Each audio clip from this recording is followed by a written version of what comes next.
ቅርብ ጊዜ ከሰማሁት አንድ ተአምር በዚህ በጸሎተ ቅዳሴ ዙሪያ በግብጽ ሀገር ነው ታሪኩን የሰማሁት።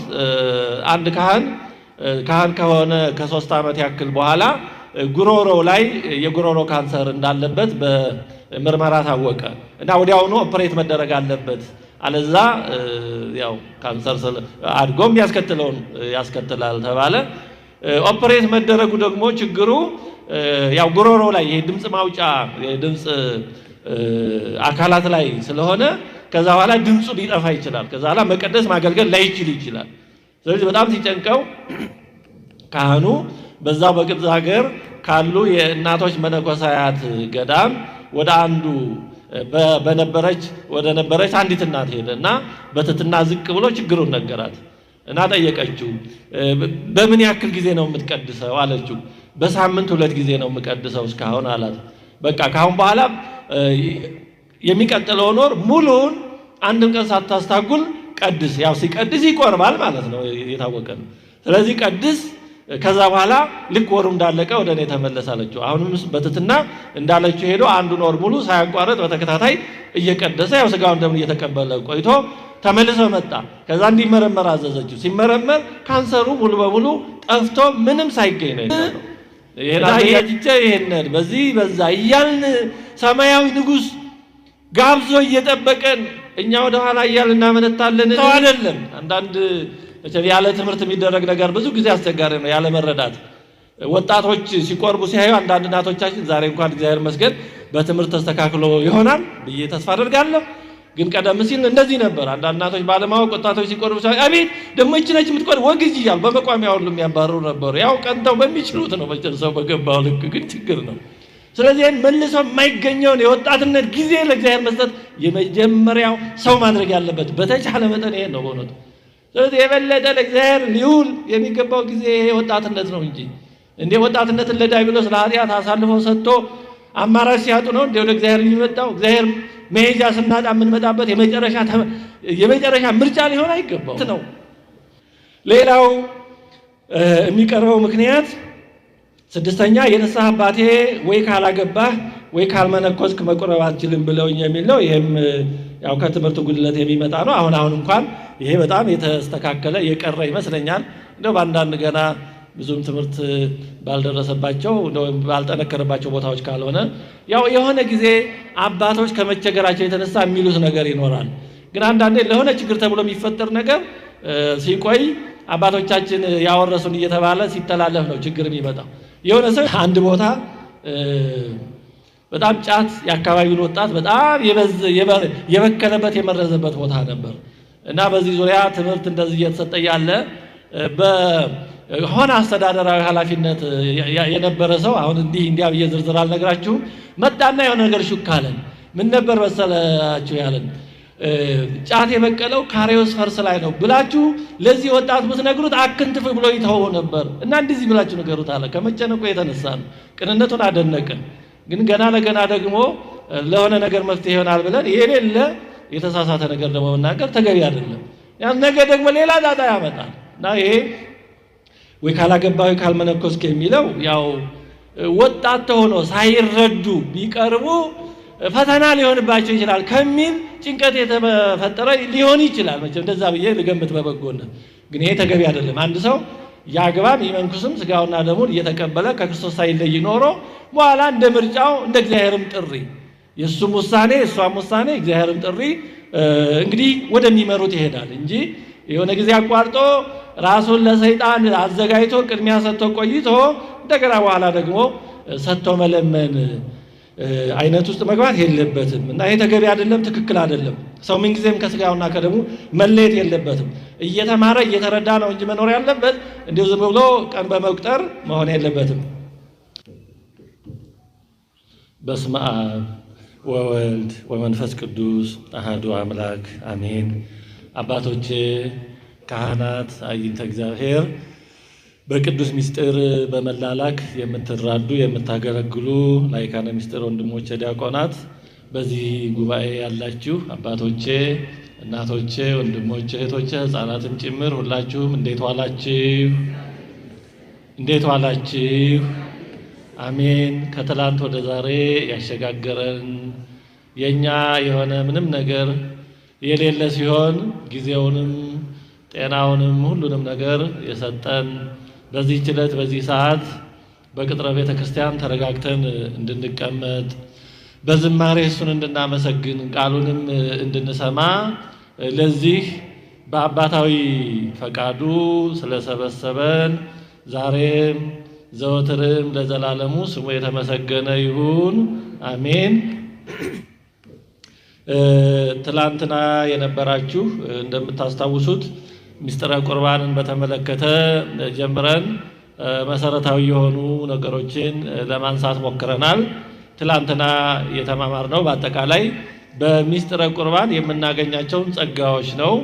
በምስጢረ ቁርባን የምናገኘው ጸጋ ተሰፍሮ ተቆጥሮ የሚያልቅ አይደለም። አንድ ሁለት ተብሎ ተዘርዝሮም የሚፈጸም አይደለም። እንዲያው የጎላው ይነገራል እንጂ ከስጋውና ከደሙ ስንሳተፍ የምናገኘው ጸጋ በጣም የተለየ ነው። ምክንያቱም ራሱ ባለቤቱን ነው በውስጣችን የምናደርገው፣ ከሱ ጋር ነው የምንዋሃደው።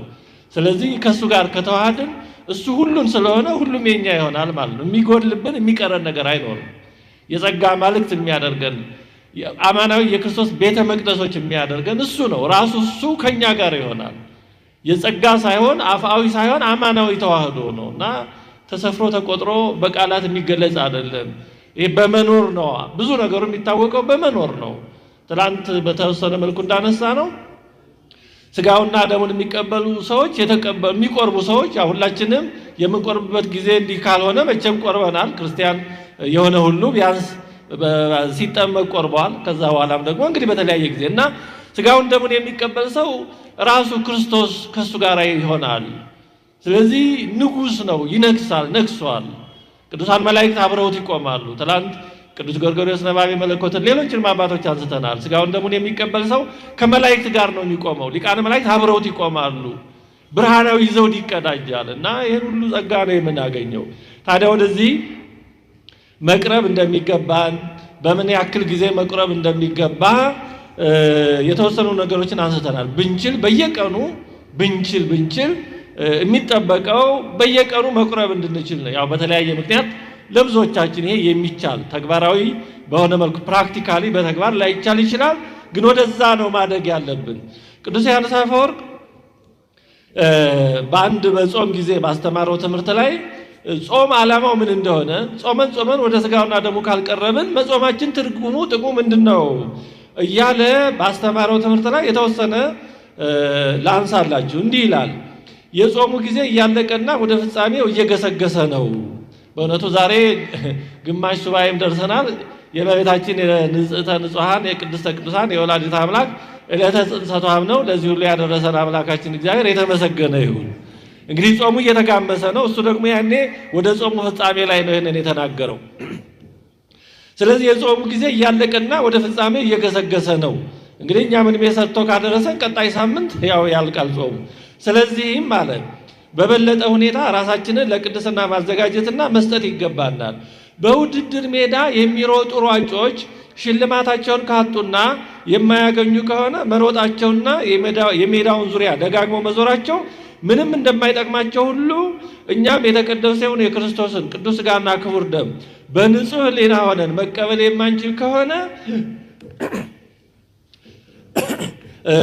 የናርሰ ነገር ቅርታ አድርገመው እኛም የተቀደሰውን የክርስቶስን ቅዱስ ሥጋና ክቡር ደም በንጹህ ሕሊና ሆነን መቀበል የማንችል ከሆነ ከጾሙ ጋር በተያያዘ ከምናደርጋቸው ዘርፈ ብዙ ድካሞችና ተግባራት ሁሉ ምንም የሚተርፈን ጥቅም አይኖርም ይላል። ይሄ ማለት እንደው ጨርሶ ባዶ ነው ማለት አይደለም። ግን ዋናው ነገር ከታጣ ምን ዋጋ አለው ነው። እንደሚታወቀው አሁን በዚህ ዓለም የተለያዩ የሩጫ የውድድር አይነቶች አሉ እና የሚሸለሙት አንደኛ የወጣ ከዛ ደግሞ ሁለት ሶስት እንዲህ መቼም የተወሰነ ነው። እንደ ውድድሩ የተለያየ ነገር ሊኖረው ይችላል። ግን አብዛኛው አሯሩጦ ያው መቼም አጃቢ ሆኖ ይቀራል። ይሄ ማለት ጨርሶ ምንም ዋጋ አይኖረው ማለት ሳይሆን ይችላል። የሚሰጣቸው የተለያየ ጥቅማ ጥቅም ሊኖር ይችላል እንደየ አይነቱ፣ ግን እንዳሸነፉት ግን አይሆንም እና እኛም ጾመን ወደ ስጋውና ደሙ ካልቀረብን ነው እንደው ጨርሶ ጾሙ ሌላው ነገር ምንም ጥቅም የለውም እየተባለ በዜሮ እየተባዛ አይደለም። ግን ዋናውን ለምን እናጣለን? የከለከለን ሳይኖር እንዳትቀርቡ ያለን ሳይኖር ዋናው ተዘጋጅቶ እያለ ለምንድን ነው ዋናውን የምናጣው ነው። ይቀጥላል ቅዱስ አባታችን ዮሐንስ አፈወርቅ ጾም የተሰራውና የጌታችንን ጾም እንድንጾም የተደረገው ይህን ያህል ቀናት ሁሉ ጉባኤያት ይገርማል። ዮሐንስ አፈወርቅ መቼም ይህን ያህል ጊዜ ይላል ጾም እንድንጾም የተደረገው እንደዚሁም ይህን ያህል ቀናት ሁሉ ጉባኤት የተሰሩት ጸሎታት የሚደረጉት ትምህርቶች የሚሰጡት ዓመቱን ሙሉ ከሰራነው ኃጢአት በእነዚህ ሁሉ ነጽተን ከዚያ እንበለ ደም ከሆነው ቅዱስ መስዋዕት ከህሊናዊና ውሳጣዊ ቀሳና ከሰሳ ነፃ ሆነን መሳተፍ እንችል ዘንድ ነው ይላል። ያው ትምህርቱ ያው ነው። ዛሬም እንግዲህ እንደዚህ ጉባኤ የሚሰራው ይኸው ድንኳን ተደኩኖ ዝናብ ቢመጣ እንዳያገኛችሁ እንግዲህ በተቻለ መቼም በመጠለያው በምንም ተሆኖ የሁሉ ዝማሬው የሚቀርበው ትምህርቱ እንዲሰጥ የሚደረገው ለሌላ ለምንም አይደለም። ሰምተን አይምሯችን ረክቶ ወይም የሆነ ዕውቀት አግኝተን እንድንሄድ አይደለም። ይሄ ወደ ስጋውና ደሙ እንዲያደርሰን ነው፣ ህሊናችንን እንዲያዘጋጀው ነው። ግን ያ ግቡን ካልመታ ያው መቼም ያዘጋጁት ዋጋቸውን አያጡም። ግን እኛ ግን የዝግጅቱን ውጤት አላገኘንም ማለት ነው። የሁሉ ድካም ዓላማው ወደ ስጋውና ደሙ እንድንቀርብ ነው በእውነቱ እና ይላል ቅዱስ ዮሐንስ አፈወርቅ በእውነቱ ይቀጥላል። ይሄ ካልሆነ ግን አለ መጨረሻ ውጤቱ ከቅዱስ ቁርባን እንድንቀበል የማያደርሰን ከሆነ ግን ያ የደከምነው ድካም ሁሉ እንዲሁ ያለምንም ትርፍ በከንቱ ይሆንብናል። እንዲያው ሱባኤ መግባታችን፣ ቆመን ማስቀደሳችን፣ መጾማችን፣ ቁጭ ብለን መስማታችን ሁሉ በመጨረሻ መርቶ ከግቡ ከስጋውና ከደሙ ካላደረሰን እንደው አጉል ድካም ብቻ ሆኖብን ብቻ ይቀራል ይላል። ይቀጥልና ፍርድህና ፍዳ የሚጨብርብህ ምክንያት እንዳልሆን ከመምጣት ወደ ኋላ እንድትል ሳይሆን ከዚህ ለመገኘት እንዲሁም ወደ ተቀደሰው ምስጢር ለመቅረብ ትችል ዘንድ የበቃህ እንድትሆን ራስህን አዘጋጅ ብዬ እማጸናለሁ ይላል። አያችሁ እንዲህ የምለው አይ ካልቆረኩማ ማስቀደሱም ይቅርብኝ መጾም ይቅርብ እንድትል አይደለም ይላል። ለስንፍና ምክንያት ልሰጥህ አይደለም እንዲህ የምለው ዋናው ዋጋ ራሱ አማናዊ የሆነ ነገር ተዘጋጅቶ ለምን ዋናው ይቀርብሃል ብዬ ነው። ስለዚህ ተዘጋጅተህ እንድትቀርብ ነው እንዲህ የምልህ እንጂ አይ እኔ ለመቅረብ የማልችል ከሆነ ሌላው ዋጋ ከሌለው ይቅርብኝ ብለህ ደግሞ ጨርሶ እንድትበረግግ አይደለም ይላል ቅዱስ ዮሐንስ አፈወርቅ።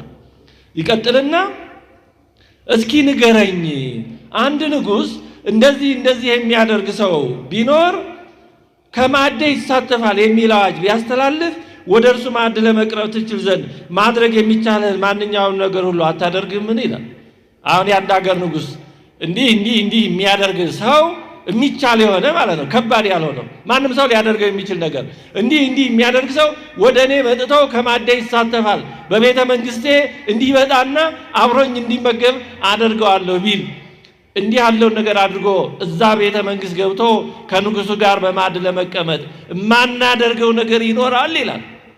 እኛን ግን የጠራን ምድራዊ ንጉሥ ሳይሆን ሰማያዊ ንጉሥ ነው። ያዘዘን ደግሞ አስጨናቂ ነገር አይደለም። በቃ ታጥባችሁ ንስሐ ገብታችሁ ቅረቡ ነው ያለው። ይሄን ያህል ገንዘብ ክፈሉ አላለም። እንደዚህ ካልሆናችሁ አላለም። ደማችሁን ካላፈሰሳችሁ አላለም። ወይም በረሃ ካልገባችሁ አላለም። ምንም አላለም። በቃ ኑ ነው ያለው እንጂ እንዲህ ያለውን ነገር ካላደረጋችሁ አላለም። ምንም ቅድመ ሁኔታ የለውም። ታዲያ የሚያስጨንቅ ቅድመ ሁኔታ ሳይሆን ምንም ቅድመ ሁኔታ የሌለው ሰማያዊ የሆነው ንጉሥ እንዲህ ያለ ግብዣ አቅርቦ ባንቀርብ እንዴት ነው ተጠያቂነቱ በእውነቱ ቀላል የሚሆነው ነው? እንዲሁ ይሄ ቢቀርብን እዳው ምን ያክል ነው? እርሱ እግዚአብሔር ይላል ቅዱስ ዮሐንስ አፈወርቅ ይቀጥልና እግዚአብሔር እኛን ወደ ሰማያት ጋብዞናል፣ ወደ ታላቁና ገናናው ንጉሥ ማዕድ ተጠርተናል። ታዲያ እኛ ወደዚያ በመሮጥና በመሽቀዳደም ፋንታ ገና አሁንም ወደ ኋላ እያልን እናመነታለንን? ይሄን አዘጋጅቼ ይሄንን በዚህ በዛ እያልን ሰማያዊ ንጉሥ ጋብዞ እየጠበቀን እኛ ወደ ኋላ እያልን እናመነታለንን? እንዲህ የምናደርግ ከሆነ የመዳናችን ተስፋ ምን ይሆን? በድካማችን ማሳበብ አንችልም፣ በባህሪያችንም ማመካኘት አንችልም። ምክንያቱም በድካማችን ቢሆን ኖሮ ሁሉም ሰው አይቆርብም ነበር። ባህሪያችን ቢሆን ኖሮ የከለከለን ቆራቢ ቅዱሳን አይኖሩም ነበር። ስጋውን ደሙን የሚቀበሉ ምዕመናን አይኖሩም ነበር። ምክንያቱም ባህሪያችን የሁሉም አንድ ነው። የሚቆርበው የማይቆርበው ባህሪ አንድ ነው። እነሱ የተለየ ተጨማሪ ባህሪ የላቸውም። የማንቆርበው ደግሞ የተቀነሰብን ነገር የለም። ልዩነቱ ያለው የፈቃድ፣ የውሳኔ፣ የቁርጠኝነት፣ የፍላጎት ጉዳይ ነው እንጂ የባህሪ ጉዳይ አይደለም አለ። ስለዚህ ያለ ቅዱስ ዮሐንስ አፈወርቅ ልጆች በማዕድ ዙሪያ እንደ ወይራ ቡቃያ ናቸው ተብሎ በትንቢት በዳዊት እንደተነገረው ወደዚህ ሰማያዊ ማዕድ አንድ ላይ ሆነን በአጋጣሚ ሳይሆን በከንቱም ሳይሆን በፍርሃትና በአክብሮት ሆነን ተዘጋጅተን በህብረት እንቅረብ ይላል። ይህን ለመፈጸም እግዚአብሔር ይርዳን። በእውነቱ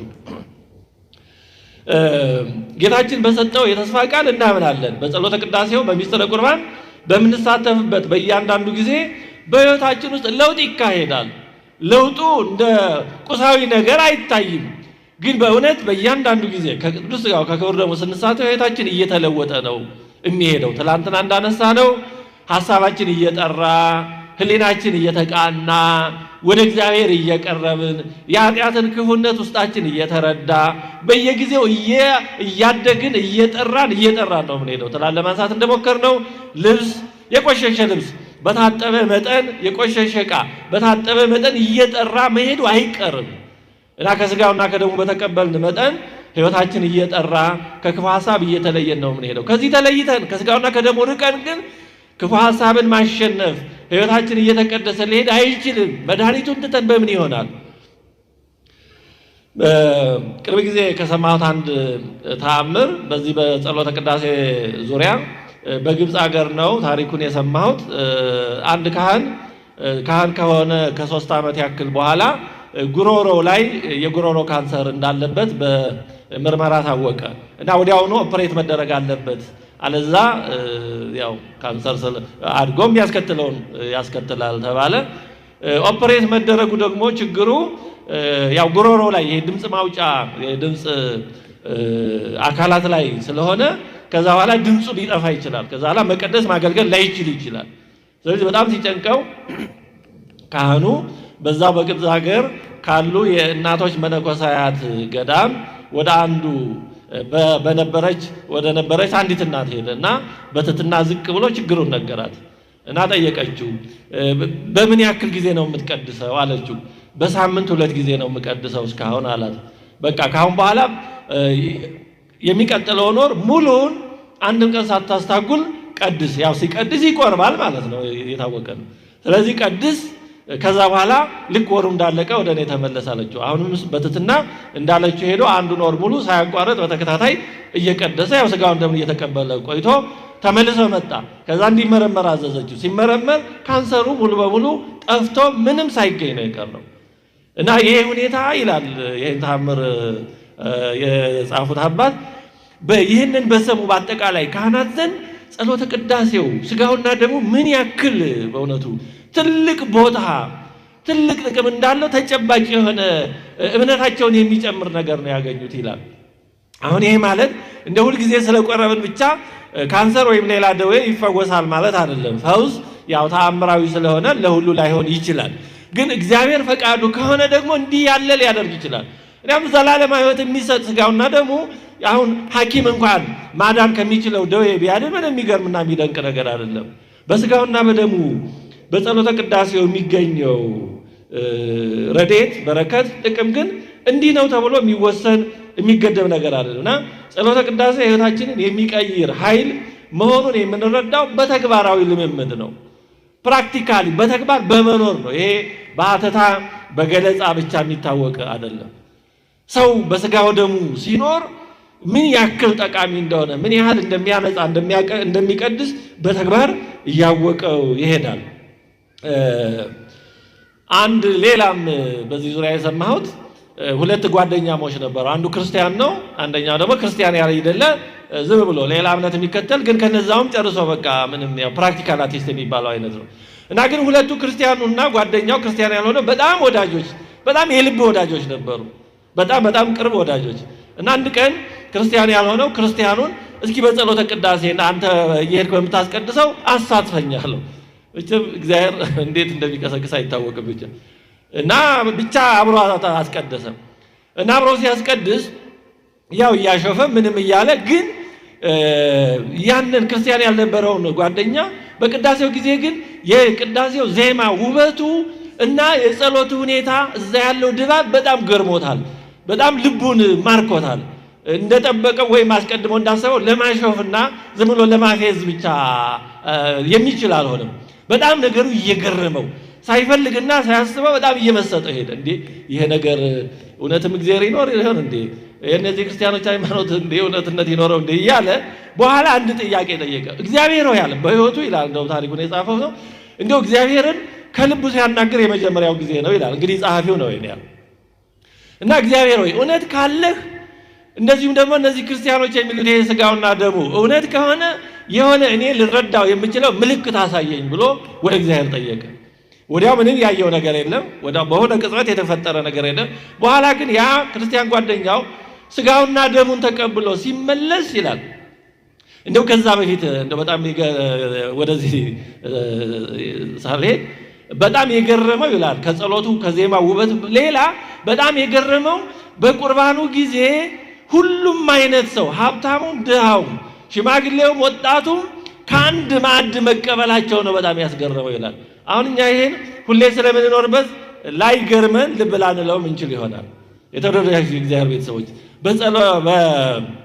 በሚስጥረ ቁርባን ጊዜ የፈለገ ቢሊየነር ቢሆን የፈለገ ምንም አይነት ባለስልጣን ምንም ይሁን ምን እና ተራው ሰው ከአንድ ማዕድ ነው የምንቀበለው። ከአንዱ ከዛው ከአንድ ቦታ ነው የምንቀበለው። ከአንድ ማዕድ የምንጠጣው ከአንድ ጽዋ ነው። በአንድ እርፈ መስቀል ነው የምንቆርበው እንጂ ባለስልጣን ቢሆን ባለጸጋ የመጨረሻ የዓለም ሀብታም ቢመጣና የመጨረሻ የዓለም ድሃ ቢመጡ በአንድ እርፈ መስቀል ነው የሚቆርቡት።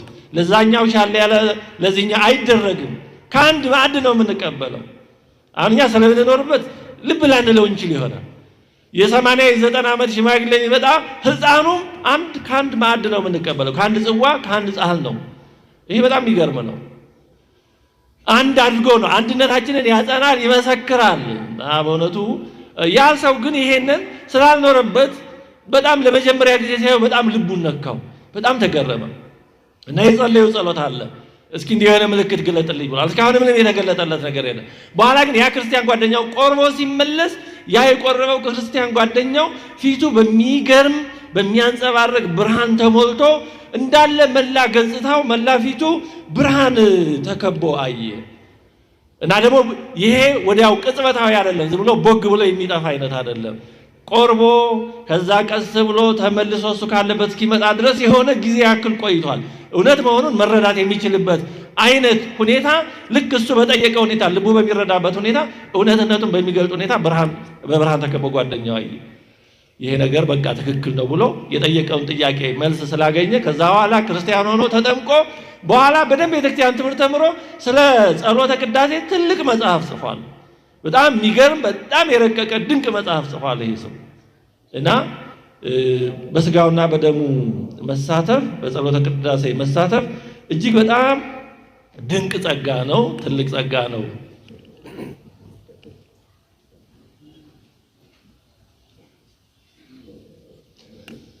እሺ እግዚአብሔር ያክብራችሁ። አረፍ በሉ። አባታችን እንኳን ደህና መጡ። አሁን ከዚህ በኋላ በሚኖሩን ጊዜያት አጠር አድርገን የምናየው እንዳንቆርብ የሚያደርጉን ምክንያቶች ምንድናቸው የሚለውን ጉዳይ ነው። እንግዲህ የተወሰኑ ምክንያቶችን እናነሳለን፣ ያው ያሉትን ማለት ነው።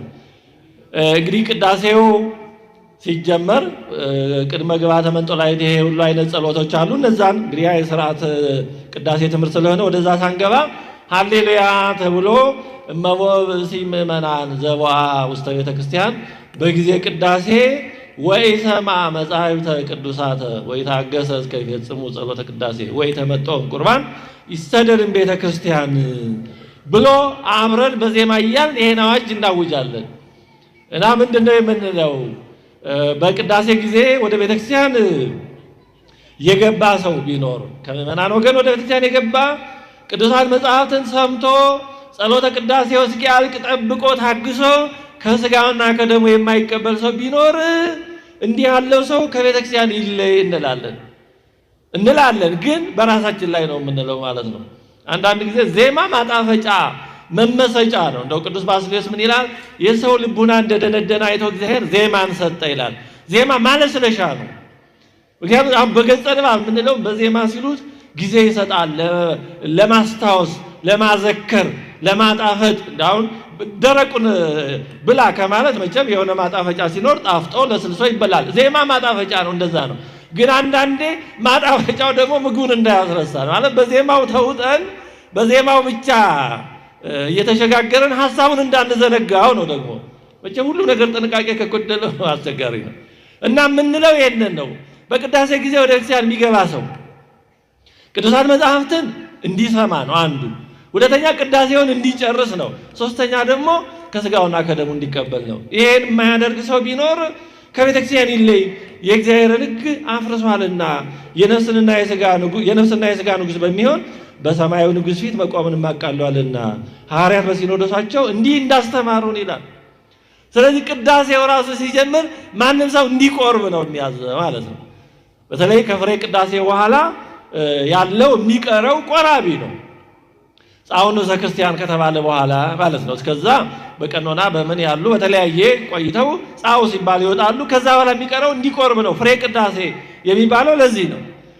ታዲያ በዚህ ሁኔታ እያስቀደስን ግን በሚፈለገው ልክና ሁኔታ ከስጋውና ከደሙ እንዳንሳተፍ የሚያግዱን የሚከለክሉን ፈተና ምክንያት የሚሆኑ ምንድናቸው? የተወሰኑትን ለማንሳት ሞክራለሁ። አንደኛው በጣም ኃጢአተኛ ስለሆን እኔ ለዚህ የተገባው ልሆን ስለማልችል የሚል ነው። እኔ ስጋውን ደሙን ለመቀበል የተገባው አይደለሁም ኃጢአተኛ ነኝ የሚል ነው። እንግዲህ ትሕትና ያለበት ይመስላል፣ ግን ማስተዋል ከሌለበት ስንፍናም ሊሆን ይችላል። እንግዲህ መቁረብ የሚችሉት እንደዚህ ማለት እኔ ኃጢአት አለብኝ መቁረብ አልችልም ማለት መቁረብ የሚችሉት ምን የሌለባቸው ናቸው እያልን ነው ማለት ነው። ኃጢአት የሌለበት ነው እያልን ነው ማለት ነው። ግን ኃጢአት የሌለባቸውና ፍጹማን የሆኑ ሰዎች ብቻ ከሆኑ መቁረብ የሚችሉት እነዚህማ መቁረብ ምን ያደርግላቸዋል? ምክንያቱም ፍጹማን ሆነዋል። ኃጢአት የሌለባቸው ከሆኑ ፍጹማን ከሆኑ መቁረብ ውስጥ እንዲያው ምን ያደርግላቸዋል? አያሰኝም ወይ? እና ይሄ የስንፍና አነጋገር ነው።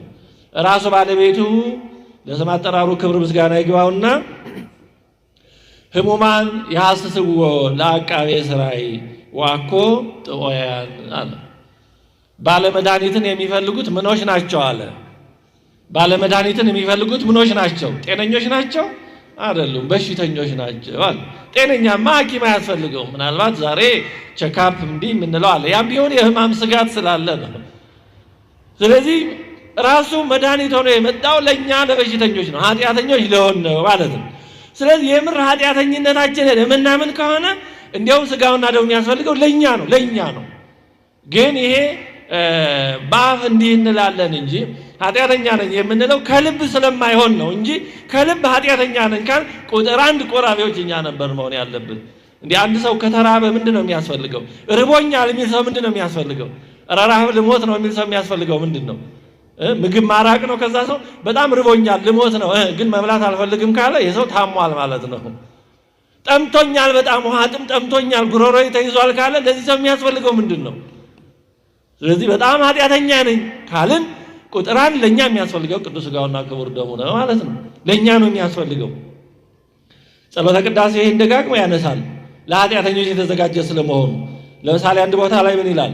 ቅዱስ ሥጋውን ክቡር ደሙን የሰጠን አምላካችን ቡሩክ ነው፣ የኃጢአት ማስተስረያ ሊሆን ለዘላለም እንድድንበት ዘንድ ለእርሱ ምስጋና ይግባው ለዘላለሙ አሜን ይላል። የኃጢአት ማስተስረያ እንዲሆነን ከኃጢአታችን እንድንበት ዘንድ የተሰጠ መድኃኒት ነው። መዝሙር 41 ላይ ከመያፈቅር ኃየል አባንቅተ ማያት ከማሁ ታፈቅር ነፍሴ ሀበ አምላኬ ሕያው ይላል። ከማሁ ታፈቅር ነፍሴ ሀበ እግዚአብሔር ጸማት ነፍሴ ሀበ አምላኬ ሕያው ማዜ የበጽሕ ወሬ ገጹ ለአምላክ።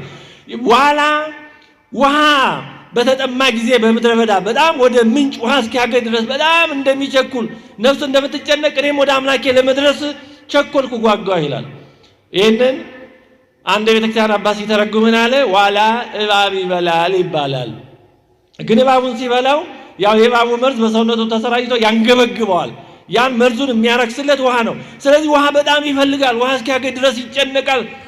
ውሃ አግኝቶ ሲጠጣ ግን ያ መርዙ በሰውነቱ የተሰራጨው ስለሚረክስለት ረፍት ያገኛል። ስለዚህ ረፍት የሚሰጠው በሰውነቱ ተሰራጭቶ ከሚያስጨንቀው መርዝ ረፍት የሚሰጠው መርዙን የሚያረክስለት ውሃ ስለሆነ ውሃ እስኪያገኝ እንደሚጨነቀው ይላል።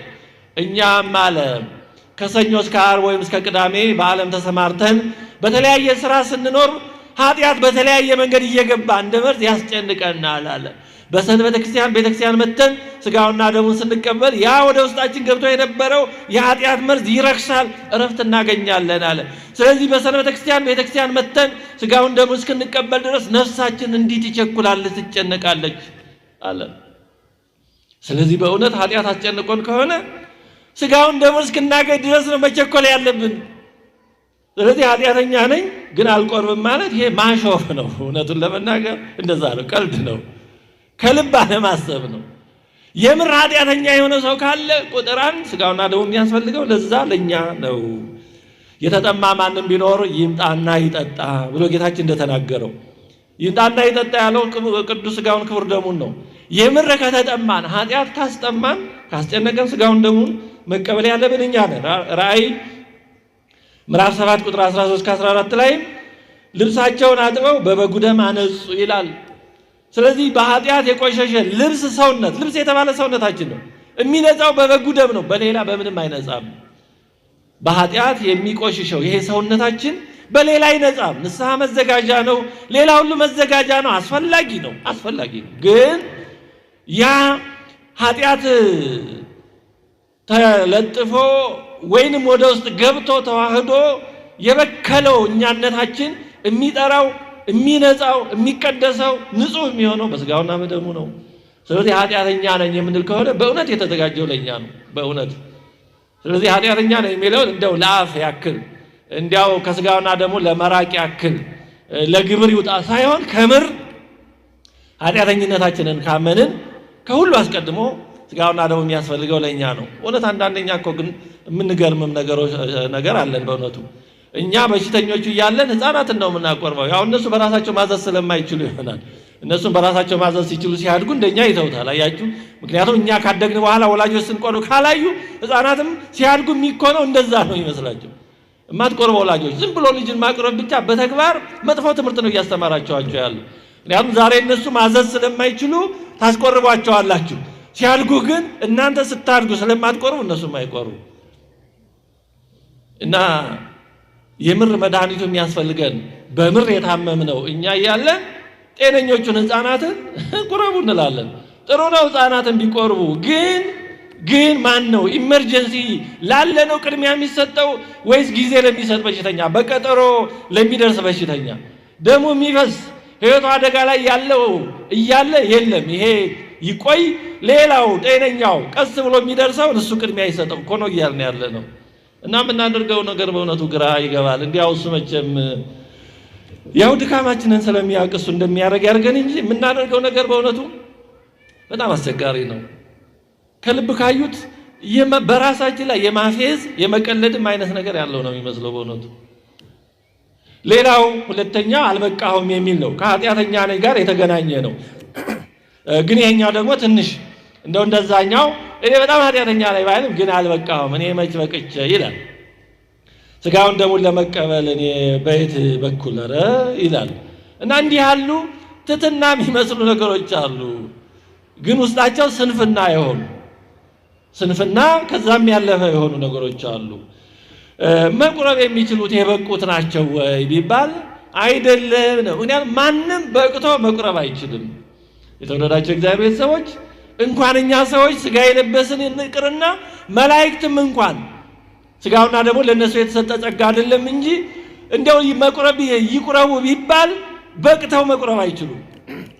ለመቁረብ ብቁ አይደሉም ማንም ለመቁረብ። ምክንያቱም የምንቀበለው ራሱ ክርስቶስና መለኮት የተዋሃደውን ስጋ ነው የምንቀበለው።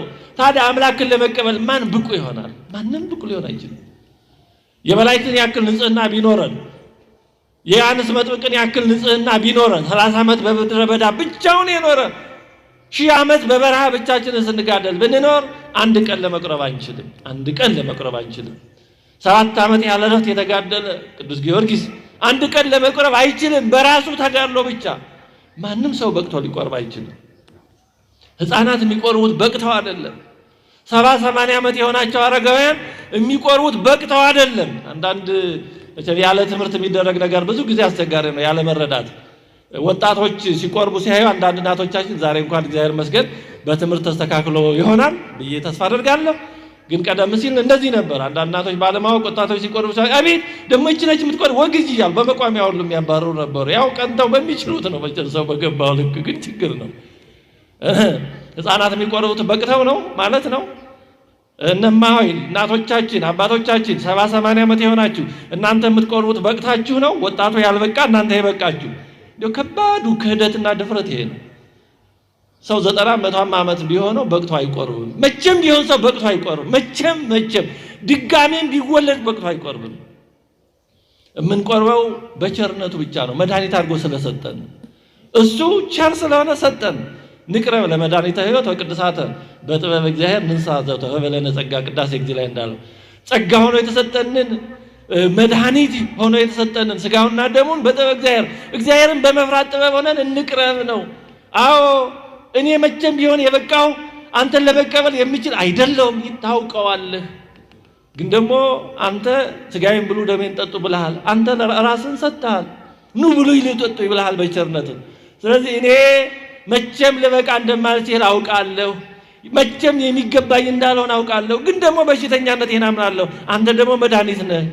ስለዚህ ሳትፈርድ መድኃኒቱን ልይ ብሎ አምኖ በትህትና በፈሪሃ እግዚአብሔር ሆኖ መቅረብ ነው እንጂ አልበቃሁም በዚህ የሚል አይነት ስሌት የትም አያደርስም። ጸሎተ ቅዳሴያችን ላይ ወደ መጨረሻው ላይ ዲያቆኑ ነጽር ይላል። ነጽር ማለት ለይታ አስተውለህ ስጥ ማለት ነው። ስጋው ደግሞ ድርገት ሆኖ ሊወርድ ሊሰጥ እየተቃረበ ስለሆነ ዲያቆኑ ነጽር አዋጁ የዲያቆን ነው እና አስተውለህ ስጥ ይላል። በዚህ ጊዜ ካህኑ ቅዱሳት ለቅዱሳን ቅዱስ የሆነው ስጋውና ደሙ ለተቀደሱ ለተዘጋጁ ነው ይላል። ታዲያ ማን ነው የተዘጋጀ ነው? ስጋውና ደሙ ቅዱስ የሆነው ስጋውና ደሙ ለማን ነው የሚገባ? ለማን ነው ቅዱስ የሆነ? ማን ነው ስጋውን ደሙን መቀበል የሚችል? በዚህ ጊዜ በተሰጥኦ ምን እንላለን? ዲያቆኑ ነጽር አለ፣ ካህኑ ቅዱሳት ለቅዱሳን አለ። ከዛ ተሰጥኦ ምን የሚል ነው? ቅዱሳት ለቅዱሳን ሲል ካህኑ አሐዱ አብ ቅዱስ፣ አሐዱ ወልድ ቅዱስ፣ አሐዱ ውእቱ መንፈስ ቅዱስ እንላለን። ምን ማለት ነው? ቅዱስ ከእግዚአብሔር ሌላ ማን አለ? ቅዱስ አብ፣ ቅዱስ ወልድ፣ ቅዱስ መንፈስ ቅዱስ ነው። ሌላ እኛማ ቅዱሳን አይደለንም። ስጋውን ደሙን ቅዱስ የሆነውን ለመቀበል እኛ አንችልም ይላል እንላለን፣ እንመሰክራለን ሁላችንም። ታዲያ ምን ይሻላል? ማንም ስጋው ደግሞ እየተዘጋጀ ነው፣ ግን እኛ ለመቀበል ቅዱሳን አይደለን፣ የበቃን አይደለን። እና ምን ይሻላል? ትተነውኒ ካህኑም ምእመኑም ትተነውኒ በቃ አይደለም፣ አያዋጣማ። እና ምን ይሻላል? እግዚኦ እንበል። እግዚኦታ ከዛ ቀጥሎ ነው የሚመጣው። እግዚኦ ማረነ ክርስቶስ፣ ማረና አንተ እንዴ ወዴት እንሂድ? ምን እንሁን? ታውቀናለህ። መድኃኒት አድርገህ የሰጠኸው ለእኛ ነው በሽተኞች ስለሆን። ስለዚህ ማረን እባክህ ማረን። እግዚኦ ማረነ ክርስቶስ። በአብይ ዜማ በንዑስ ዜማ ተመላልሰው 41 ጊዜ የሚባለው ለዚህ ነው። አዎ ካንተ ምሕረት ውጭ ምንም ተስፋ የለንም። ማንም በቅቶ ሊቀርብ አይችልም። በቅቻለሁማ ካለ የመጨረሻው ክህደት ድፍረት እሱ ነው። ስጋውን ደሙን ለመቀበል እኔ ብቁ ነኝ ካል አይድረስ። እንዲህ ካለው ዲያብሎሳዊ ትዕቢት ይሰውረን። ይሄ የመጨረሻ ክህደት ማለት ይሄ አይድረስ ማለት ይሄ። ቀኖናዬን ፈጽሜያለሁ፣ ሱባኤን ጨርሻለሁ፣ እንደዚህ አድርጌያለሁ፣ ግድ የለም ለመቀበል አሁን እንኳን ካልን በጣም አደገኛው እሱ ነው። መቼም የበቃን አይደለንም። ስለዚህ እግዚኦ ብለን ለምነን ተማጽነን ከዛ በኋላ ደግሞ ጸሎተ ፍትሐት ካህኑ ያደርጋል። አሁንም ዲያቆኑ ከግዚኦታ በኋላ ምን ይላል? ለውስተ ንስሐ ሀለውክሙ አትቱ ርእሰክሙ፣ በንስሐ ውስጥ ያላችሁ ራሳችሁን ዝቅ ዝቅ አድርጉ ይላል። ያኔ መሬት ላይ እንወድቃለን። ካህኑ ጸሎት ያደርጋል። አምላካችን እግዚአብሔር ሆይ በንስሐ ውስጥ ወዳሉት ወገኖች ተመልከት፣ እንደ ይቅርታህን ብዛት ይቅር በላቸው፣ እንደ ቸርነትህን ብዛት በደላቸውን አጥፋላቸው፣ ከክፉ ነገርም ሁሉ ጠብቃቸው፣ ሰውራቸው፣ የቀደመ ስራቸውን ይቅር ብለህ በሰላም ነፍሳቸውን አድን፣ ከቅድስት ቤተክርስቲያንህ አንድ አድርጋቸው እያለ ይጸልያል። ይሄ ጸሎት ይፈጸምልን ይደረግልን። ስለዚህ ይህ ሁሉ የተዘጋጀው እኛ መቼም ልንበቃ ስለማንችል የእኛን ድካም ሸፍኖ እግዚአብሔር በምሕረቱ እንዲቀበለን የተዘጋጀውን ስጋና ደም በምሕረቱ ተቀብለን ሕይወት መድኃኒት እንዲሆንልን ነው። ስለዚህ አልበቃሁም የሚለው በጣም በውስጡ መልካም የሚመስል ግን በጣም አደገኛ ስህተት ነው። የተወደዳቸው እግዚአብሔር ቤተሰቦች እንዲሁ የእግዚአብሔርን ቃል መማር 1000 ጊዜ ወርቅ ነው። እና የተማረ ሰው መልካም ከሚመስሉ ግን ዲያብሎሳዊ ከሆኑ ሐሳቦች እንኳን ራሱን ይጠብቃል። ግን ብዙ ጊዜ ከቃል እግዚአብሔር የራቀ ሰው ትህትና በሚመስሉ መልካም መንፈሳዊ በሚመስሉ ነገሮች ነው ራሱን እያታለለ የሚኖረው። አሁን ጥሩ ይመስላል አልበቃሁም ሲል። እንደውም አንዳንድ ሰዎች እኮ በሚቆርቡት ላይ በውስጣቸው ይሳለቃሉ። አቤት እኒ ደፋሮች ይላሉ። እነሱ ባለመቅረባቸው ትሑታን ሆነው በጣም እኮ ወደቱ እንዴት ያለ እኮ አይድረስ እኮ ነገር ነው። ስለዚህ አልበቃህም የሚለው ተገቢ አይደለም። ከዛ ቀጥሎ ብዙ ጸሎቶች አሉ። እነዚህ ሁሉ ጸሎቶች እኛ በምህረቱ እንድንቀርብ የሚያደርጉ የሚረዱ ናቸው። ስለዚህ አልበቃህም የሚለው በጣም ተገቢ አይደለም። ብዙ ጸሎቶች አሉ። እንደው ቁርባን ከመቀበል አስቀድሞ የሚቀበል ሁሉ እንዲህ ብሎ ይጸልይ የሚል አለ። ስንቶቻችን ይሄን ጸሎት እንደምናውቀው አላውቅም። ግን በተቻለ መጠን ከመቅረባችን በፊት ይሄን ጸሎት መጸለይ አለብን። ጸሎቱ እንዲህ የሚል ነው። አቤቱ ጌታ ኢየሱስ ክርስቶስ ሆይ እርኩስት ከሆነች ከቤቴ ጠፈር በታች ትገባ ዘንድ የሚገባኝ አይደለም። እኔ አሳዝኜሃለሁና በፊትህም ክፉ ሥራ ሰርቻለሁና በአርአያህና በአምሳሌ የፈጠርከው ሥጋዬንና ነፍሴን ትእዛዝህን በማፍረስ አሳድፌአለሁና ስራም ምንም የለኝም። ነገር ግን ስለ መፍጠርህና እኔን ለማዳን ሰው ስለመሆንህ ፈጥረኸኛል። እኔን ለማዳን ሰው ሆነሃል። እንዲሁ መፍጠር ብቻ አይደለም። ኧረ ያልማ መቼም ብዙ ፍጥረት ተፈጥሯል። እኔን ለማዳን ሰው ሆነሃል። ስለዚህ ስለ መፍጠርህ፣ እኔን ለማዳን ሰው ስለመሆንህ፣ ስለ ክቡር መስቀልህም በመስቀል ላይ ስለተቀበልከው መከራ ማየት ስለምትሆን ስለሞትህ በሶስተኛውም ቀን ስለመነሳትህም ጌታዬ ሆይ ከበደልና ከመርገም ሁሉ ከኃጢአትና ከርኩሰትም ሁሉ ታነጻኝ ዘንድ እለምንሃለሁ እማልድሃለሁ። ይቀጥላል ጸሎቱ። የቅድስናህንም ምስጢር በተቀበልኩበት ጊዜ ለወቀሳ ለመፈራረጃ አይሁንብኝ፣ ማረኝ ይቅርም በለኝ እንጂ። የዓለም ሕይወት ሆይ በእርሱ የኃጢአቴን ስርየት የነፍሴንም ሕይወት ስጠኝ እንጂ። በሁለት ወገን ድንግል በምትሆን በወለደች በእመቤታችን በቅድስት ድንግል ማርያም በመጥምቁ ዮሐንስ አማላጅነት ክቡራን በሚሆኑ በመላእክትም በሰማዕታትና ለበጎ ነገር በሚጋደሉ በጻድቃንም ሁሉ ጸሎት እስከ ዘላለም ድረስ አሜን። ይህን ጸሎት አድርገው ነው ስጋውን ደሙን ወደ መቀበል የሚኬደው። የተወደዳችሁ እግዚአብሔር ሰዎች ይህን ጸሎት ምናልባት ያልሰማ ነው የማናውቀው ካለን በተቻለ መጠን ይህን ጸሎት ስጋውን ደሙን ከመቀበል በፊት ቢያንስ ዛሬ ሞባይል አለ፣ ብዙ ነገር አለ፣ ብናውቀው ብንጸልየው በጣም ተገቢ ነው። እንዲህ ብለን እኛ ምንም እንደሌለን ባዶ ኢምንት እንደውም የኛ ሁሉ ነገራችን አፍራሽ ኃጢአተኛ መሆናችንን አምነን ምንም ስራ እንደሌለን ታምነን ግን እሱ ፈጥሮናልና ስለኛ ሰው ሆኗልና መከራ ተቀብሏልና ሞቷል ተነስቷልና ስለወለደችው ስለ ንጽሕት ቅድስት ድንግል ማርያም ብሎ ስለ ዮሐንስ መጥምቅ ብሎ እሱን ደስ ስላሰኙ ለበጎ ስራ ስለሚተጉ ጻድቃን ሁሉ ብሎ እንዲምረን ገጸ ምሕረቱን ወደኛ እንዲያዞር ገጸ መዓቱን በገጸ ምሕረቱ እንዲለውጥልን ስጋውን ደሙን ይቅር ብሎ እንዲሰጠን ይሄን ጸሎት ጸልየን ነው ወደ ስጋውና ደሙን የምንቀርበው። ስለዚህ ይሄ ሁሉ ጸሎት ያለው ነው። እኛ የበቃን ስላልሆን ለኛ የተዘጋጀ ነው። ይሄ ሁሉ መሰላል ድጋፍ ምርኩዝ ነው። ይሄ ሁሉ ነው። ስለዚህ ያልበቃው የሚለው ተገቢ አይደለም። ሶስተኛው ላለመቁረብ አንዳንዶች ምክንያት አድርገው የሚያነሱት ካህኑ ዘኮነ ንጹሕ ይንሳም ቁርባን ብሎ የሚያውጀው አዋጅ ያስፈራኛል፣ በጣም ያስደነግጠኛል የሚሉ አሉ። ከዚህ የተነሳ ይህን ተላልፎ መቁረብ ይከብደኛል የሚሉ አሉ። አዎ ጸሎቱ ያስፈራል፣ ግን ተገቢና ትክክል ነው። እንግዲህ ካህኑ እጁን በአንጾት እጁን ታጥቦ የሚለው ጸሎት ነው። ንጹሕ የሆነ ከቁርባኑ ይቀበል ይላል። ንጹሕ ያልሆነ ግን አይቀበል። ለሰይጣንና ለመልእክተኞቹ በተዘጋጀ በመለኮት እሳት እንዳይቃጠል በልቡም ቂምን የያዘ ልዩ ሐሳብና ዝሙትም ያለበት ቢኖር አይቅረብ። እጄን ከአፋዊ ድፍ ንጹሕ እንዳደረግኩ እንደዚሁ ከሁላችሁም ደም ንጹሕ ነኝ። ደፍራችሁ ወደ ክርስቶስ ሥጋና ደም ብትቀርቡ ከእርሱ ለመቀበላችሁ መተላለፍ የለብኝም። በንጽሕና ሆናችሁ ባትቀርቡ እኔ ከበደላችሁ ንጹሕ ነኝ ይላል። እጁን መታጠቡ በጲላጦስ ሥርዓት ነው ይላሉ። ግን ደግሞ በብሉይ ኪዳን ዘዳግም ላይ የተጻፈ አለ። አንድ ሰው በሆነ አካባቢ ወድቆ ሞቶ ቢገኝ ገዳዩ ካልታወቀ የአካባቢ ሽማግሌዎች ምንም የማታቅ ጊደር ወስደው አንገቷን ጠምዝዘው ደሟን አፍሰው እጃቸውን እዛ ላይ ይታጠቡ። ይህን ሰው ማን እንደገደለው አናቅም፣ ከዚህ ሰው ደም ንጹሕ ነን ሲሉ እጃቸውን ይታጠቡ። መጽሐፍ ቅዱሳዊ መሰረት ያለው ነው። ዞሮ ዞሮ በዚህም ሆነ በዛ ካህኑ ይሄን ይላል። ይህን ማለቱ ተገቢ ነው። ቅዱስ ጳውሎስ አንደኛ ቆሮንቶስ ምዕራፍ 11 ላይ ያለው ቃል ሐሳብ ነው። አንደኛ ቆሮንቶስ ምዕራፍ 11 ከቁጥር 26 እስከ 31 ላይ ይህን የመሰለ ነገር ብሏል ቅዱስ ጳውሎስ። እንደውም ከዚህ ከበድ ያለው ነው ያለው። ምን ይላል ቅዱስ ጳውሎስ? ስለዚህ ሳይገባው ይህን እንጀራ የበላ ወይም የጌታን ጽዋ የጠጣ ሁሉ የጌታ ሥጋና ደም ዕዳ አለበት ይላል። ሰው ግን ራሱን ይፈትን፣ እንዲሁም ከእንጀራው ይብላ ከጽዋው የሚጠጣ ሳይገባው የሚበላና የሚጠጣ የጌታን ሥጋ ስለማይለይ ለራሱ ፍርድ ይበላልና ይጠጣልምና። ስለዚህ በእናንተ ዘንድ የደከሙና የታመሙ ብዙዎች አሉ፣ አያሌዎችም አንቀላፍተዋል። ራሳችንን ብንመረምር ግን ባልተፈረደብንም ነበር ይላል። ስለዚህ ቅዱስ ጳውሎስ ያለው ነው። ሳይረዳ ሳይለይ ሳይዘጋጅ የሚቀርብ ሰው መቅሰፍት ነው ለራሱ የሚበላው ይላል። ምክንያቱም አውቆ ተዘጋጅቶ አማናዊ የክርስቶስ ሥጋና ደም መሆኑን አምኖ ነው መቅረብ ያለበት።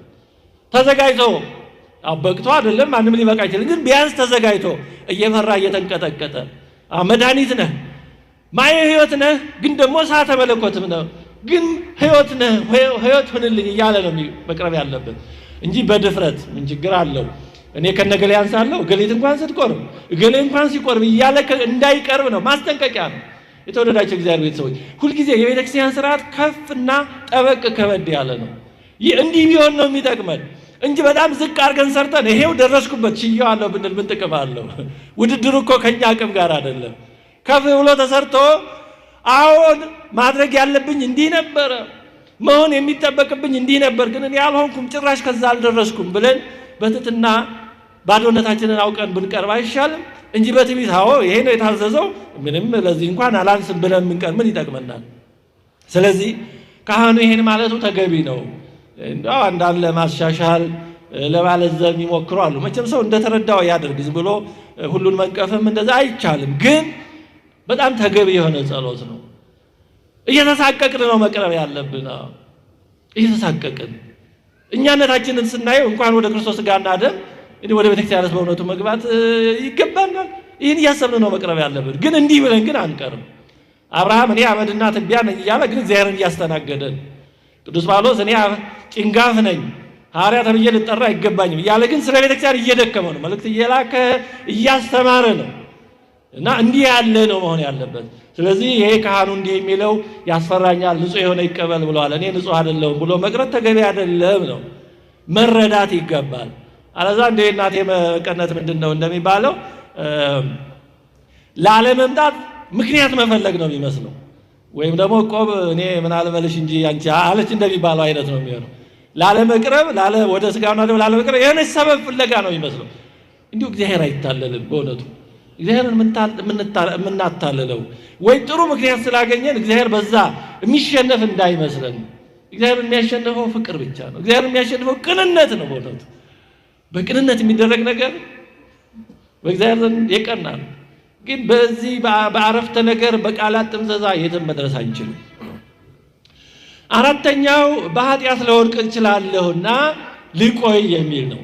ከዛሬው ተቀብዬ ነገ በተለይ ደግሞ በወጣትነት እድሜ ያለን ብዙ ሰዎች ይሄ ሐሳብ ሊያዳክመን ይችል ይሆናል። ዛሬ ተቀብዬ ነገ የሚሆነው አይታወቅም። ገና የሚጠብቀኝ ነገር እድሜ የሚያመጣው ሕይወት የሚያመጣው ስራ የሚያመጣው አይታወቅም። ስለዚህ ምናልባት ሩጬ ዳው እስከምገባ እስቲ ልበል ቢል አሁንም ይሄ ሲያዩት መንፈሳዊ ይመስላል። እንዲህ ያሉ ነገሮች ብዙ መንፈሳዊ ይመስላል። የራቁትማ ርቀዋል። አሁን ቀርበን ግን በደንብ ደግሞ ቀርበን እንዳንጠቀም የሚያደርጉ ነገሮች ናቸው እነዚህ። እና ለወድቅ እችላለሁ የሚለው ነው። አዎ ማንኛችንም ልንወድቅ እንችላለን። ምንም ከመውደቅ አደጋ ነፃ የሆነ ሰው የለም። ሰው እስከሆነ ድረስ እስከምንሞትባት ቅጽበት ድረስ ልንወድቅ እንችላለን። እስከ መጨረሻ ድረስ 70-80 ዓመት ቢሆነን እንኳን ከመውደቅ አደጋ ነፃ አይደለን። በእውነቱ አይድረስ ነው። በማንኛውም ቅጽበት ምን ነገር ሊመጣ ይችላል። ግን ገና ሰማይ ይሰበራል ተብሎ እንደሚባለው ወይም ቅዠት ተፈርቶ ሳይተኛ አይታደር እንደሚባለው ነገን ለነገ መስጠት ተገቢ ነው። እንደምናውቀው የመጀመሪያዎቹ ቆራቢዎች ቅዱሳን ሐዋርያት ናቸው። ግን ቅዱሳን ሐዋርያት ከራሱ ከጌታችን እጅ ተቀብለው በዛችው ቀን ማታ ተበታትነዋል። ጌታችንን ጥለውት ጠፍተዋል። ቅዱስ ጴጥሮስ በዛው ምሽት ምን እንደደረሰበት እናውቃለን። 3 ጊዜ ጌታውን ክዷል። ይሁዳ ደግሞ ጨርሶ አሰላለፉን ቀይሯል። ግን ጌታችን አልተቀየማቸውም። እንደተነሳ መልእክት የላከው ወደ እነዚሁ ሐዋርያት ነው። 3 ጊዜ ወደ ካደው ጴጥሮስ እንደውም ጴጥሮስን ለይቶ የሚጠራው ከዚህ የተነሳ ነው እንጂ የሐዋርያት የተለየ እልቅና ስለተሰጠዋል። ጴጥሮስን ለይቶ ለጴጥሮስም ንገር ያለው አይ ስለ ካድኩት ትቶኛል ብሎ ቅዱስ ጴጥሮስ ተስፋ እንዳይቆርጥ ነው። ወደ ሌሎች ሐዋርያት ለቅዱሳት አነ ሱራ ንግራ ለአርዳኤ ከመተንሳይ ከሙታን እንደተነሳው ለደቀ መዛሙርቴ ንገሩልኝ፣ ገሊላ ይጠብቃችኋል፣ በሉዛ ይጠብቃችኋል ነው ያላያችሁ። አይ አይቻቸው በአንድ ቀን ምሽት ክደውኝ እንደ አንድ ቀን እንኳን ሳይታገሰው አላለም። ወደ እነዛው በዛው ምሽት ወደ ተበታተኑት ጥለውት ወደ ሸሹት ደቀ መዛሙርቱ እንደውም ወንድሞቼ ነው ያላቸው። በእውነቱ ወደ ወንድሞቼ ነው ያለው፣ አላራቃቸው። ስለዚህ ቆርበን ብንወድቅ ሰብአዊ ጠባያችን እንደዛ ነው። ትላል ለማንሳት ሞክሬያለሁ ይመስለኛል፣ ጊዜው እንዳልወስድ እንጂ ወደዛ አልገባም። ባጭሩ ግን ማንነታችንን አንርሳ። ይሄ ለወድቅ እችላለሁ እንደዚህ ቢሆን ምን እለ እኛ እኮ ሰዎች ነን። አፈር እኮ ባህሪያችን ነው። ስለዚህ መውደቅ ምን ጭቃ ቢጨቀይ ምን ልዩ ነገር አለው? እኛ እኮ አፈሮች ነን። ትንሣኤ አለን፣ ያንሳረሰናል፣ ግን መሬታውያን ነን። ስለዚህ ለመሬት መውደቅ ምን ይገርማል? አፈር እኮ ዝናብ ሲያገኝ በቃ ይጨቀያል። እንደዛ ነው ጠባያችን። እና ምን ይገርማል? ንስሐ የተዘጋጀው ለኛ ነው። ስጋው ደግሞ የተዘጋጀው እኮ ይሄን አውቆ ነው ያዘጋጀው።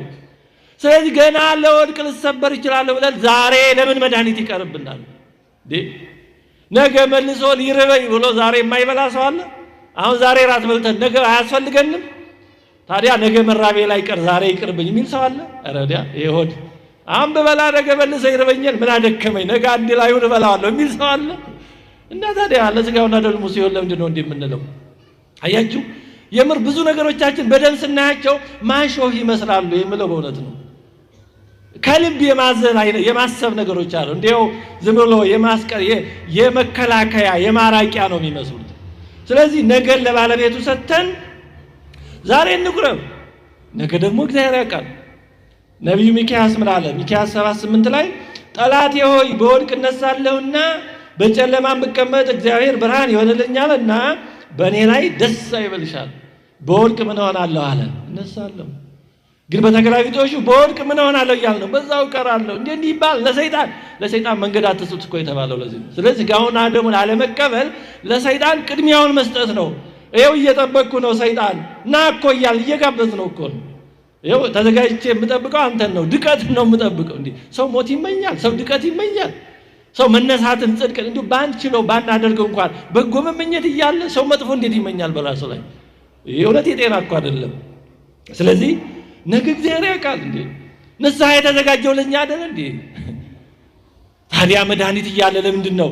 እስኪ አሁን አንድ ሰው ዛሬ ቢታመም አሁን ብታከም ደግሞ ሌላ ቀን መልሶ ሊያመኝ ይችላል። ስለዚህ ምን አደከመኝ ምን የሚል ሰው አለ? እንደታመምን ወደ ሐኪም ቤት ምን ሄደው ወይ መድኃኒት የምንፈልገው አብዛኛዎቻችን። ታዲያ ለስጋውና ለደሙ ሲሆን ለምን ሌላ መለኪያ ሌላ መንገድ እንፈልጋለን?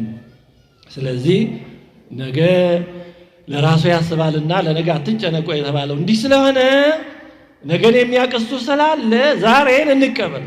ነገ ሌላ ቀን ነው። አንድ ሴት ነበረች አሉ ብዙ መሬት ያላት ይሄ የመሬት ባለሀብት የመሬት ከበርቴ የምትባል አይነት እና መሬት ያከራየቻቸው ጭሰኞች ምኖች ቤት ያከራየቻቸው ብዙ ሰዎች አሉ እና እሑድ ቅዳሜ ሁሌ ትቆርባለች እና ግን ያው ከስራ እንግዲህ ከምኑ ጋር የተለያየ የሚያገናኛት የሚያጋጫት ጉዳይ ይኖራል እና ዓርብ ማታ እየዞረች አሉ በየሰዎቹ ቤት እየዞረች በራቸው ላይ እየወደቀች እግራቸው ላይ እየወደቀች ይቅር በሉኝ እኔ እሑድ ቅዳሜ ስጋውን ነው እንቀበላለሁ ይቅር በሉኝ ትላለች። እነዛ ደግሞ እንዲህ ያለው ጉዳይ ይሄ ሳይፈታ ይሄ ሳይቋጭሯታል ተውት እሱን እርሱት እሑድ ቅዳሜን እርሱት ሰኞ ማክሰኞ እናወራበታለን ትል ነበር ይባላል።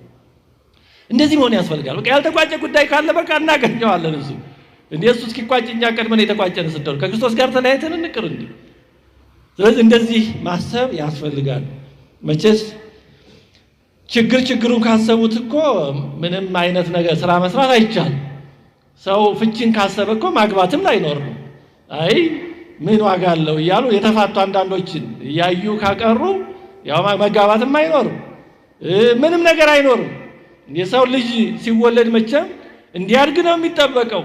ግን የተወለደ ሁሉ ላያድግ ይችላል። ታዲያ የተወለደ ሁሉ ላያድግ ይችላል ተብሎ መውለድ ይቅር ይባላል እና በአንዳንድ በሚሆኑ ችግሮች ለምን ዋናውን ነገር እንተዋለን? ስለዚህ በኃጢአት ለወድቅ ስለሚችል የሚለው በጣም የተሳሳተ ነው። ነገር ለእግዚአብሔር እንስጥ፣ እግዚአብሔር እንዲጠብቀን ራሳችንን አሳልፈን እንስጥ። ባለፈ በገደፈ ይወጣል ደግሞ ተጋድሎ ነው። መንገድ እየወደቁ እየተነሱ ነው። ሰው መንገድ የሚሄደው መቼም ለመውደቅ ብሎ መንገድ የሚሄድ ሰው የለም። ሽፍታ እንዲያገኘው ሌባ እንዲያገኘው ብሎ መንገድ የሚሄድ ሰው የለም። ግን መንገድ ከተሄደ ዘንድ የሚገጥመው አይታወቅም። መንገድ ላይ ያለውን እንዳመጣጡ ማለፍ ነው መቼስ እንጂ ገና ለገና እንዲህ ሊኖር ይችላል መንገድ ላይ ተብሎ ቁጭ ተብሎ ይቀራል እንዴ? ስለዚህ ይሄንን በዛ መንገድ ማየት ይገባናል።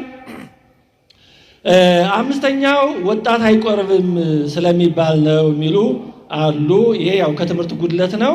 እንዲህ ያለው ማን ነው? ስተት ነው።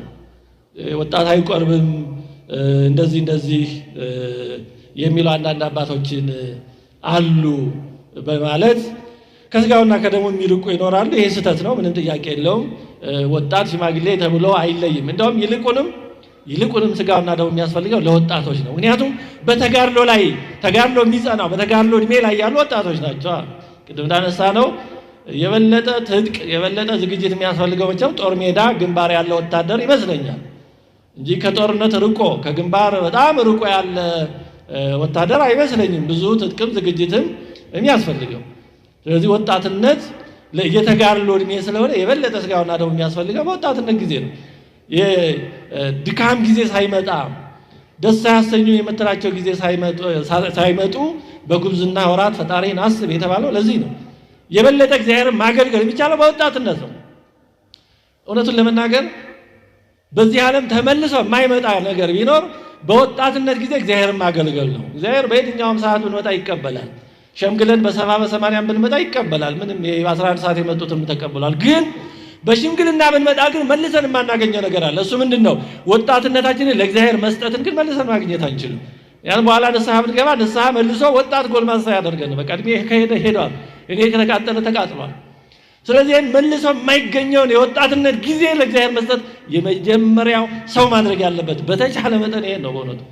ስለዚህ የበለጠ ለእግዚአብሔር ሊውል የሚገባው ጊዜ ወጣትነት ነው እንጂ እንደ ወጣትነትን ለዲያብሎስ ለኃጢአት አሳልፎ ሰጥቶ አማራጭ ሲያጡ ነው እንደ ወደ እግዚአብሔር የሚመጣው። እግዚአብሔር መሄጃ ስናጣ የምንመጣበት የመጨረሻ ምርጫ ሊሆን አይገባውም። ለሰይጣን ምጥጥ አድርገን ለዓለም ለኃጢአት ምጥጥ አድርገን ውበታችንን ጉልበታችንን እድሜያችንን ያን ልጣጩን ለእግዚአብሔር ለምን እናውላለን? አስራቱን በኩራቱን ለእግዚአብሔር ስጡ የተባለው እኮ ለዚህ ነው። በኩር ማለት መጀመሪያ የሚደርሰው መጀመሪያ ያለው ዋና እፍታው ነው ለእግዚአብሔር የሚገባው። ለምን ያን ብናደርግ የምንጠቀመው እኛ ነን። ቀሪ ይባረካል፣ መልካም ይሆናል። ወጣትነታችንን ለእግዚአብሔር ብንሰጥ የምንጠቀመው እኛ ነን። ብዙዎቹ ቅዱሳን ሰማዕታት በወጣትነት ዘመናቸው ለክርስቶስ የመሰከሩ ናቸው። እንደምናውቀው እንደነ ቅዱስ ጊዮርጊስ፣ እንደነ ቅዱስ ሚናስ፣ እንደነ ቅዱስ አቦሊ እነዚህና እነዚህ የመሳሰሉት እንደነ ቅዱስ ፊቅጦር፣ እንደነ ቅዱስ መርቆሬዎስ፣ እንደነ ቅዱስ አርሴማ ወጣቶች ናቸው ብዙዎቹ። እና ይሄ እድል ካለፈም አይመለስም። ስለዚህ የበለጠ በእውነቱ ስጋውና ደሙ የሚያስፈልገው ለወጣቶች ነው። ትጥቅ ነው፣ ኃይል ነው፣ ብርታት ነው፣ ጉልበት ነው። ሌላው የሚቀርበው ምክንያት ስድስተኛ የንስሐ አባቴ ወይ ካላገባህ ወይ ካልመነኮስክ መቁረብ አትችልም ብለውኝ የሚል ነው። ይሄም ያው ከትምህርት ጉድለት የሚመጣ ነው። አሁን እንኳን ይሄ በጣም የተስተካከለ የቀረ ይመስለኛል። እንደው በአንዳንድ ገና ብዙም ትምህርት ባልደረሰባቸው ባልጠነከረባቸው ቦታዎች ካልሆነ ያው የሆነ ጊዜ አባቶች ከመቸገራቸው የተነሳ የሚሉት ነገር ይኖራል። ግን አንዳንዴ ለሆነ ችግር ተብሎ የሚፈጠር ነገር ሲቆይ አባቶቻችን ያወረሱን እየተባለ ሲተላለፍ ነው ችግር የሚመጣው። የሆነ ሰው የሆነችን ነገር ለሆነ ዘዴ ሊጠቀም ይችላል። ግን ለምን እንደተጠቀማት ያው ሰውዬ አብራርቶ በዛው ልክ ካላስቀራት ሲቀጥል ምክንያተ ነገሩ አውዱ ኮንቴክስት ስለማይታወቅ አስቸጋሪ ይሆናል። አንድ ቦታ በጣም ጫት የአካባቢውን ወጣት በጣም የበከለበት የመረዘበት ቦታ ነበር እና በዚህ ዙሪያ ትምህርት እንደዚህ እየተሰጠ ያለ በሆነ አስተዳደራዊ ኃላፊነት የነበረ ሰው አሁን እንዲያ ብዬ ዝርዝር አልነግራችሁም። መጣና የሆነ ነገር ሹክ አለን። ምን ነበር መሰላችሁ ያለን? ጫት የበቀለው ካሬዎስ ፈርስ ላይ ነው ብላችሁ ለዚህ ወጣት ብትነግሩት አክንትፍ ብሎ ይተው ነበር እና እንደዚህ ብላችሁ ንገሩት አለ። ከመጨነቁ የተነሳ ነው። ቅንነቱን አደነቅን። ግን ገና ለገና ደግሞ ለሆነ ነገር መፍትሄ ይሆናል ብለን የሌለ የተሳሳተ ነገር ደግሞ መናገር ተገቢ አይደለም። ያን ነገር ደግሞ ሌላ ዳታ ያመጣል እና ይሄ ወይ ካላገባ ወይ ካልመነኮስክ የሚለው ያው ወጣት ሆኖ ሳይረዱ ቢቀርቡ ፈተና ሊሆንባቸው ይችላል ከሚል ጭንቀት የተፈጠረ ሊሆን ይችላል። መቼም እንደዛ ብዬ ልገምት በበጎነት። ግን ይሄ ተገቢ አይደለም። አንድ ሰው ያግባም ይመንኩስም ሥጋውና ደሙን እየተቀበለ ከክርስቶስ ሳይለይ ኖሮ በኋላ እንደ ምርጫው እንደ እግዚአብሔርም ጥሪ የእሱም ውሳኔ የእሷም ውሳኔ እግዚአብሔርም ጥሪ እንግዲህ ወደሚመሩት ይሄዳል እንጂ የሆነ ጊዜ አቋርጦ ራሱን ለሰይጣን አዘጋጅቶ ቅድሚያ ሰጥቶ ቆይቶ እንደገና በኋላ ደግሞ ሰጥቶ መለመን አይነት ውስጥ መግባት የለበትም እና ይሄ ተገቢ አይደለም፣ ትክክል አይደለም። ሰው ምንጊዜም ከሥጋውና ከደሙ መለየት የለበትም። እየተማረ እየተረዳ ነው እንጂ መኖር ያለበት እንዲሁ ዝም ብሎ ቀን በመቁጠር መሆን የለበትም። ሌላው ሰባተኛው የሥራዬ ሁኔታ ለመቁረብ ስለማይመች ስለማይፈቅድ የሚሉ አሉ። ከመቁረብ የሚከለክል ምንም ስራ የለም። ኃጢአት ከሆነ ምንጊዜም ቢሆን የተከለከለ ነው። ንግድም ቢሆን ዳኝነትም ቢሆን ባለስልጣንነትም ቢሆን ምንም ቢሆን ኃጢአት ከሆነ ኃጢአት ነው። ጉቦ መቀበል ምንጊዜም ኃጢአት ነው። ሰው ማንገላታት ምንጊዜም ኃጢአት ነው። ማጭበርበር፣ የማይገባውን ትርፍ ማግበስበስ፣ የዕቃው ጥራት ውስጥ ያልሆነ ይሄ ሁሉ የተከለከለ ነው። ምንጊዜም እንደ ክርስቲያን ስለሚቆርብ ስለማይቆርብ አይደለም። ከዚህ ውጪ ምንጊዜም የተከለከለው ነገር ብቻ ነው ከሥጋውና ደሙ የሚከለክለው እንጂ ለመቁረብ የተለየ የሚከለክል የማይከለክል ነገር የለምና የሥራዬ ሁኔታ ነው የሚለው ተገቢ አይደለም። ከዚህ ያለፈ ነገር ካለ ከንስሐ አባት ጋር መነጋገር ነው። ትምህርታችንን እየጨረስን ነው። የመጨረሻው የሚነሳው እና በጣም ትንሽ የሚያስቸግረው ነገር በእውነቱ የባልና የሚስት አንዱ ፈቃደኛ ሲሆን ሌላኛው ያለመሆን ጉዳይ ነው። ይሄ ያው የካህናትም ትልቁ ሸክማቸው ይሄ ይመስለኛል። ሁለቱም ተስማምተው የሚቆርቡ ሲሆኑ ሰየው እንዴት ደስ ይላል በእውነቱ። ግን ደግሞ ሁሉ አይሟላምና ሚስት ወይ ባል እንቁረብ ሲል ሌላኛው ገና ነኝ እንቆይ እያለ የተለያየ ምክንያት ያቀርባል። ይሄ በጣም ከባድ ነው። እንግዲህ ብዙ የካህናትን ፈሊጥ የካህናትን ማስተዋል ጽናት ብዙ ነገር ይጠይቃል በእውነቱ። ይሄ በጣም የባለትዳርን የተረዳው ያልተረዳውን እንዲረዳው በጣም አጽንቶ በጸሎት ከማሰብ ጀምሮ የተለያዩ መንገዶችን መጠቀምን ይጠይቃል። ይሄ በጣም አሁን በአዋጅ እንዲሁን እንዲያዩን ተብሎ የማይነገር ነው። በእውነት እንዲህ ያለ በቤታችሁ እንዲህ ያለ ፈተና ያለባችሁ ባለትዳሮችን እግዚአብሔር ይርዳችሁ። በእውነቱ የቀረውን ባል ወይንም ሚስት የተዳር አጋር እግዚአብሔር ልቡን ከፍቶ ወደ ሥጋውና ደሙ እንዲጠራው እንዲያቀርበው እግዚአብሔር ልቡን እንዲከፍትለት በእውነቱ እግዚአብሔር ፈቃድ ይሁን ብሎ መጸለይ ነው ተገቢ የሚሆነው። ከዛ ባለፈ ያለው ነገር ካህናት እንደ ጊዜ ግብሩ የሚያዩት ነው የሚሆነው። እንግዲህ ካህናት የተለያዩ መንገዶችን፣ ስልቶችን፣ ፈሊጦችን ይጠቀማሉ። በአዋጅ እንዲሁንም እንዲያዩም አይባልም። እንዳጠቃላይ በችኮላም ሳይሆን ባለመዘግየትም ይደርሳልም ሳንል አይ ደግሞ በጣም ተጣድፈንም ደግሞ በራሱ ጊዜ አስተውሎ ተረድቶ ተረጋግቶ ወደ ቅዱስ ሥጋውና ደሙ ሊቀርብ የሚችለውን ወይም ልትቀርብ የምትችለውን ድንገት ተቻክለን ደግሞ እንዳናሰናክልም ጥንቃቄ በተሞላበት ሳንቸኩልም ሳንጣደፍም ሳንዘገይም በጣም በፈሊጥ ነገሩን መያዝ ያስፈልጋል። እንዳጠቃላይ ግን ወደ ሥጋውና ደሙ የማያቀርብ ሕይወት ከሆነ ምን ትርጉም አለው? ከክርስቶስ ከተለየን ትዳርስ ቢሆን ምንስ ቢሆን ምንድን ነው ጥቅሙ? ይህ ሁሉ መንገድ ነው፣ ከእግዚአብሔር ጋር የምንኖርበት መንገድ ነው እና ዋናው ግን ከእግዚአብሔር ጋር መኖር ነው። በሥጋውና ደሙ ከእሱ ጋር መዋሃድ ነው። ወደዚህ ለመቅረብ ይሄን ግብ አድርጎ ባልና ሚስት ይሄንን በጣም ታሳቢ ማድረግ በዚህ ጉዳይ መወያየት መነጋገር ይኖርባቸዋል። እንግዲህ በጣም ብዙ ፈሊጥና ጥበብ ይፈልጋል። በዚህ ውስጥ ያላችሁትን እግዚአብሔር ይርዳችሁ። ከብዙ በጥቂቱ በሚስጥረ ቁርባን በሥጋውና በደሙ ዙሪያ የጀመርነውን ትምህርት እዚህ ላይ እንጨርሳለን። ትምህርታችንን ስናጠቃልለው በተቻለ መጠን በእውነቱ በተቻለ መጠን ወደ ሥጋውና ደሙ መቅረብ አለብን። ብንችል በየቀኑ ደጋግሜ ለማንሳት እንደሞከርኩት ግን ያ ደግሞ ለብዙዎቻችን ተግባራዊ ሊሆን ስለማይችል በተቻለ መጠን ቶሎ ቶሎ ወደ ሥጋውና ደሙ መቅረብ አለብን። ከሥጋውና ከደሙ በራቅን መጠን ለሰይጣን ለኃጢአት እድል እየሰጠነው ነው። ኃይላችንን እያደከምን ነው። ትጥቃችንን እየፈታን ነው። ተዘልለን ለሰይጣን ተዘጋጅተን እየጠበቅነው ና እንጂ እየጠበቅንህ ነው እያልን እየጋበዝነው ነውና ከክርስቶስ ሥጋና ደም እንዳንለይ በተቻለ መጠን የምንችለውን ሁሉ ማድረግ ይኖርብናል። እግዚአብሔር አምላካችን የጎደለንን ሁሉ ሞልቶ የሚያስፈልገንን ነገር ሁሉ አዘጋጅቶ ወደ ሥጋውና ደሙ የራቅን እንድንቀርብ የምንቀበልም ደግሞ ያለ አበሳ ያለ ወቀሳ ሆነን እንድንቀበል የእርሱ የአምላካችን ቅዱስ ፈቃዱ ይሁንልን። አሜን። ስብሐት ለእግዚአብሔር።